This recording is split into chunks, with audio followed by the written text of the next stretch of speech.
घने वन के बीच, जहां सूर्य की किरणें भी भूमि को छूने से पहले कांपती थीं, वहां नागराज काल सर्प का वास था। उसकी आंखों में विष था, पर हृदय में वैर नहीं।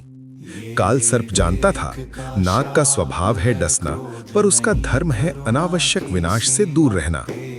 एक दिन एक मानव आर्यव वन में भटकता हुआ उसके बिल के पास आ पहुंचा।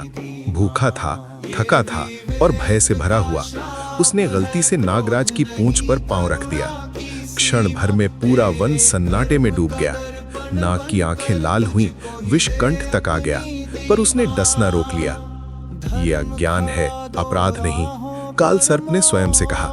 आर्यव कांपते हाथों से क्षमा मांगकर चला गया। उसी रात आकाश से देववाणी गूंजी, हे काल सर्प, तूने अपने स्वभाव का त्याग किया है। मानव को श्राप दे, यही संतुलन का नियम है। काल सर्प का भन झुक गया। वो पहली बार देवताओं के आदेश से भयभीत था। यदि मैं श्राप दूं तो अन्याय होगा, उसने कहा। यदि न दूं तो नियम टूटेगा। देव मौन हो गए, मौन जो आदेश से भी भारी होता है। अगली भोर काल सर्प मानव बस्ती पहुंचा। आर्यव नदी किनारे बैठा प्रार्थना कर रहा था। काल सर्प उसके सामने प्रकट हुआ। मैं तुझे डसने नहीं आया, नाग बोला। मैं तुझे श्राप देने आया हूं, पर क्रोध से नहीं। आर्यव कांप उठा। तुम्हारा श्राप क्या होगा, हे नागराज? काल सर्प की आंखें भर आईं। तू जीवन भर किसी को हानि नहीं पहुंचाएगा, पर जो हानि तूने कभी की ही नहीं, उसका बोझ भी तू उठाएगा। उस दिन के बाद आर्यव जहां भी गया, वो दूसरों का दुख समझने लगा। लोगों के पाप उसे पीड़ा देते, उनके आंसू उसे थका देते।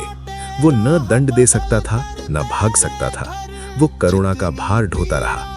वर्षों बाद जब आर्यव ने देह त्यागी, देवताओं ने काल सर्प से पूछा, क्या तूने नियम का पालन किया?